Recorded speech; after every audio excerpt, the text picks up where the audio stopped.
Les couilles sur le réservoir. Une émission animée par Doud.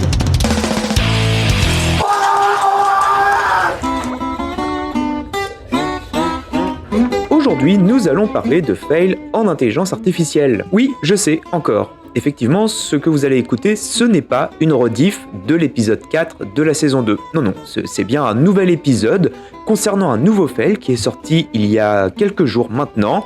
Alors, je pensais que l'on en avait fait le tour et que cela n'allait pas se reproduire tout de suite, mais c'était bien sûr sans compter sur la France. Voilà qu'à quelques jours du sommet pour l'action sur l'IA, le 10 et 11 février prochain, la France a tenté de flex en lançant Lucie. Alors, l'IA Lucie, ils n'ont pas lancé une personne qui s'appelait Lucie, bien entendu. Une IA générative open source censée incarner les valeurs européennes. Alors, vu l'ampleur du fail, en ce qui concerne incarner l'Union européenne, on y est. Mais concernant les compétences de l'IA, eh bien, je vous laisse juger. Moi, c'est Doud, bienvenue dans un nouvel épisode de Ça pique. N'oublie pas les 5 étoiles et retrouve-moi sur Instagram, @surlereservoir. Après une semaine en ligne, l'IA, Lucie, est devenue la risée d'Internet. Mais alors, pourquoi ? Eh bien, entre ses calculs hasardeux, ses connaissances historiques douteuses, voire complètement foireuses, ainsi que son amour pour des œufs de vache, Lucie a prouvé que la France, eh bien, elle est quand même meilleure et le reste dans le vin et le fromage plutôt que dans la tech. Lucie, dans sa grande sagesse mathématique, nous apprend que 5 fois, entre parenthèses 3 plus 2, peut donner soit 17, soit 50.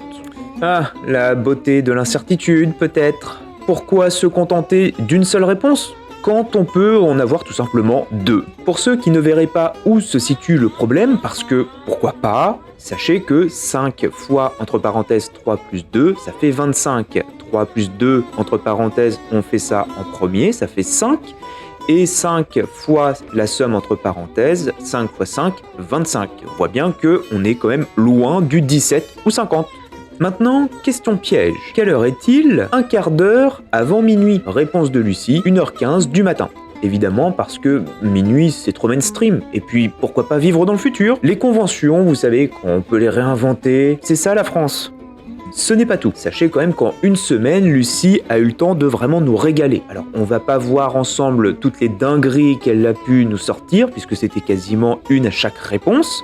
Mais voilà, on va faire un petit tour quand même de celles qui sont les meilleures. Et croyez-moi, la fin de cet épisode, sans vous le survendre, c'est du caviar. Sachez que Lucie est censée être une IA éducative. Oui, vous avez bien entendu, éducative.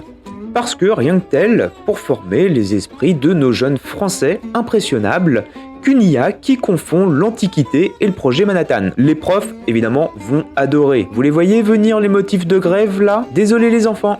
Lucie dit que Jules César a inventé l'électricité, alors on va devoir revoir tout le programme. Pour rester dans le milieu de l'éducation, sachez qu'un internaute, certes peut-être un petit peu vicieux, a décidé de tester notre amie Lucie sur un sujet un poil plus sensible.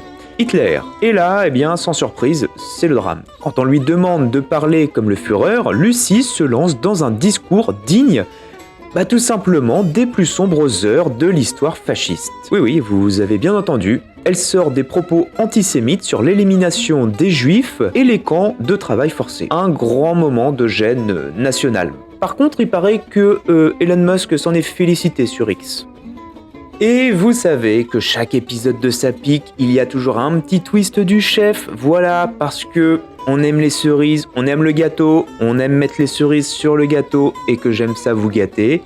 Sachez que sur le site Digital Learning Academy, on peut lire « Lucie n'est pas seulement ouverte, elle est également transparente et fiable. Depuis sa création, chaque décision a été guidée par des principes de responsabilité, d'équité et de fiabilité. Que ce soit pour l'éducation, le gouvernement ou la recherche, Lucie est conçue pour être un modèle sur lequel vous pouvez compter. Lucie est notre intelligence artificielle réellement open source, développée en collaboration avec la communauté OpenLLM France et avec le soutien du Secrétariat général pour l'investissement. Le prénom de Lucie porte une double symbolique. Il fait écho à Lucie avec un Y, l'ancêtre commun de toute l'humanité, un symbole universel d'origine et de connexion. 2. Il renvoie également au personnage principal du film Lucie, toujours avec un Y, de Luc Besson qui réussit à maîtriser l'intégralité du savoir humain. Son visage s'inspire de notre Marianne républicaine, symbole de la France, tout en évoquant également celui de Scarlett Johansson. Cherchez qu'est-ce que vient faire Scarlett Johansson en France, je sais pas. Bref, l'héroïne du film Lucie. Drapée d'un châle tricolore, Lucie incarne la souveraineté et les valeurs françaises. De ce que j'ai compris, ce paragraphe était l'introduction de l'IA française sur son site web. Aujourd'hui, je n'arrive pas à remettre la main dessus, il y a par contre un petit mot nous disant que écoutez les gars, l'IA elle est en phase de test, il se peut que ça marche pas comme on le veut, mais il faut être tolérant. Bien évidemment, avec du recul, on s'aperçoit que dans cette introduction, rien ne va. Donc les gars, sachez que Lucie, elle est ouverte, et elle est également transparente et fiable. Voilà, donc la femme parfaite apparemment, selon la France. Un modèle sur lequel on peut compter, bien. En ce qui concerne compter, on a vu qu'effectivement, on repassera plus tard. Le nom fait écho au film de Luc Besson. Oui, celui qui partait du postulat complètement erroné et stupide que l'homme utilise 10% de son cerveau. Entre nous, il avait même basé carrément sa promotion là-dessus. Voilà, en affirmant haut et fort devant les caméras qu'on utilisait 10% de son cerveau. Eh bien, sachez que là, on y est, clairement on y est. Et pour finir, toujours en parlant du film de Luc Besson, je cite, qui réussit à maîtriser l'intégralité du savoir humain. Eh bien, moi j'ajouterais en espérant que Lucie ne redouble pas sa maternelle. Mais alors, pourquoi a-t-on assisté en 2025 à ce naufrage franco-français de la tech ? Selon la chercheuse Amélie Cordier, tout ça, c'est la faute de la pression politique. Avec le sommet pour l'action sur l'IA prévu à Paris, il a fallu tout simplement présenter un projet, quitte à sortir un truc pas fini du tout. Et devinez quoi ? Ça a foiré. Est-ce que ça nous étonne ? Évidemment, absolument pas. Elle en profite également pour tacler les internautes en les accusant de s'être tout simplement jetés sur l'IA pour la piéger.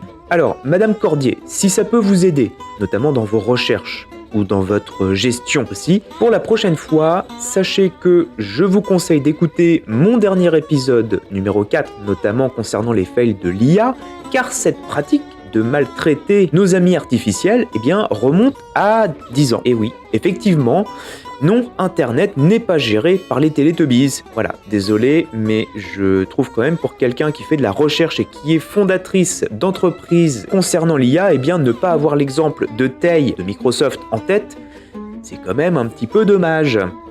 Alors, je tacle bien évidemment parce que ce fail est hilarant. Comme on l'a vu dans l'épisode numéro 4 précédent, concernant justement les fails dans l'IA, ce n'est pas comme si on découvrait que c'était possible ce genre de choses. Il faut quand même dire et avouer une chose, c'est que la France, avec l'Europe, ont mis en place justement des règles qui protègent les citoyens européens de tout un tas de dérives concernant justement le numérique. Alors, vouloir une IA éthique, open source, respectueuse des valeurs européennes, effectivement, c'est très bien.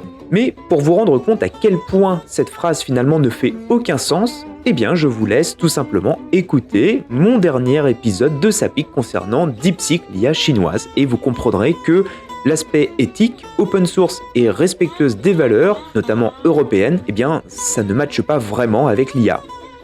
Ce qui devait être un symbole fort d'une IA européenne indépendante, finalement sera devenu un même Internet. Et le pire, c'est que ça ne fait que renforcer l'idée que l'Europe est incapable de rivaliser avec les États-Unis ou la Chine. La question est, est-ce que on continue à essayer de développer une IA made in France qui fera rigoler Internet pour les 10 prochaines années, ou tout simplement on accepte que l'on est meilleur en gastronomie plutôt qu'en intelligence artificielle. En attendant, si vous voulez un chatbot qui ne dit pas n'importe quoi, autant rester sur les solutions américaines ou chinoises. Vous pouvez également parler à votre chat. Sans doute, lui, il fera moins d'erreurs que Lucie. Et ça pique. Je vous fais des bisous, c'était Dude, et comme disait Valérie, au revoir.